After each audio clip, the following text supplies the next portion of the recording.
Hi everyone, welcome to our channel. So ఈ వీడియోలో నేను పైథాన్ అర్థమెటిక్ ఆపరేటర్స్ గురించి ఎక్స్ప్లెయిన్ చేస్తున్నాను. సి అర్థమెటిక్ ఆపరేటర్స్ మనకి ఎందుకు యూజ్ అవుతాయి అంటే, సో బేసిక్ అర్థమెటిక్ ఆపరేషన్స్ అన్నీ పెర్ఫామ్ చేయడానికి మనం అర్థమెటిక్ ఆపరేటర్స్ యూజ్ చేస్తాం.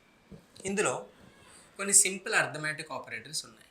ప్లస్, మైనస్, మల్టిప్లికేషన్ ఇవి మనకి తెలుసు, ఈజీగా మనం ఆపరేషన్స్ చేయొచ్చు.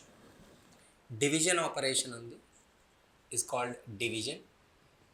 అట్లాగే డబల్ స్లాష్ని మనం ఫ్లోర్ డివిజన్ అంటాం, ఫ్లోర్ డివిజన్ ఆపరేషన్ అంటాం.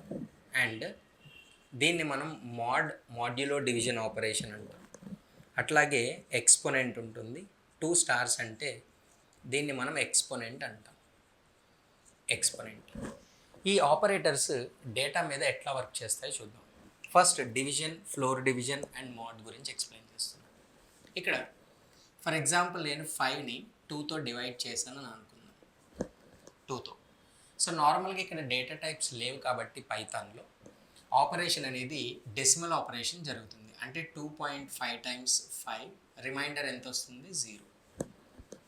సో ఇక్కడ దీన్ని బేస్ చేసుకుని మనం 5/2 అని రాస్తే, డివిజన్ ఆపరేషన్ రాస్తే as it is value with decimal వస్తుంది 2.5.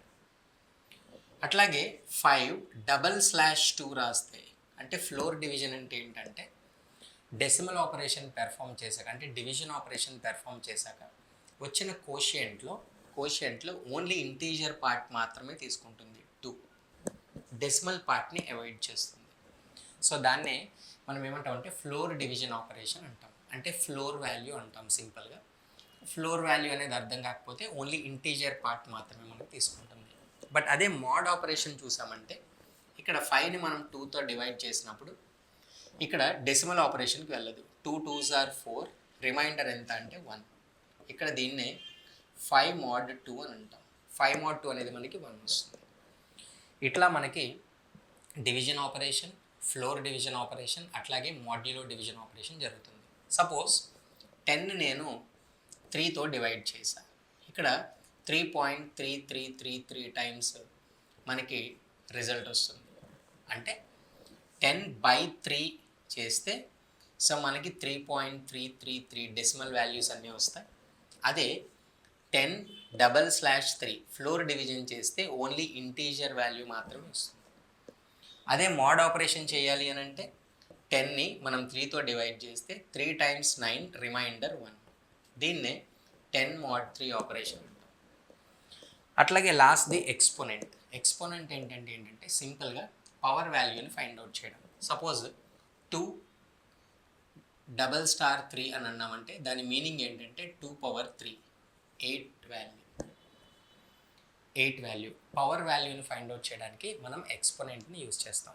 సో టోటల్గా మనకి పైథాన్లో 7 అర్థమెటిక్ ఆపరేటర్స్ ఇచ్చారు. ఎడిషన్, సబ్ట్రాక్షన్, మల్టిప్లికేషన్ ఈ ఆపరేషన్స్ మనం ఈజీగా పెర్ఫామ్ చేయొచ్చు మన మ్యాథమెటికల్ నాలెడ్జ్ని యూజ్ చేసి. బట్ దీన్ని డివిజన్ అంటాం. కోషియంట్ వాల్యూ ఇస్తుంది, ఖచ్చితంగా డెసిమల్ ఆపరేషనే పెర్ఫామ్ చేస్తుంది. సార్ ఎందుకు డెసిమల్ ఆపరేషన్ పెర్ఫామ్ చేస్తుందంటే వేరే ప్రోగ్రామింగ్ లాంగ్వేజెస్లో డేటా టైప్స్ ఉంటాయి కాబట్టి ఒకవేళ వేరియబుల్స్ ఇంటీజర్ టైప్స్ అయితే మనకి ఇంటీజర్ ఆపరేషన్ పెర్ఫామ్ చేస్తుంది. అదే వేరియబుల్స్ ఫ్లోట్ టైప్ అయితే మనకి డెసిమల్ ఆపరేషన్ పెర్ఫామ్ చేస్తుంది. బట్ ఇక్కడ మనకి పైథాన్లో డేటా టైప్స్ అనే కాన్సెప్ట్ లేదు కాబట్టి డైరెక్ట్గా మనకి డెసిమల్ ఆపరేషన్ పెర్ఫామ్ చేస్తుంది. ఆ డెసిమల్ ఆపరేషన్కి మనకి ఎప్పుడు డెసిమల్ వాల్యూనే వస్తుంది. ఆ డెసిమల్ వాల్యూ వద్దు, మనకి ఇంటీజర్ పార్ట్ మాత్రమే కావాలి అని అనుకుంటే so then we can go with floor division operation. Floor division operation ఎప్పుడు మనకి ఇంటీజర్ పార్ట్ని మాత్రం ఇస్తుంది. ఫ్లోర్ వాల్యూ అని అంటాం మనం, సీల్ వాల్యూ, ఫ్లోర్ వాల్యూ అని అంటాం కదా, దాన్నే ఫ్లోర్ డివిజన్ ఆపరేషన్ అంటాం. Okay, so hope you understood. Please subscribe the channel.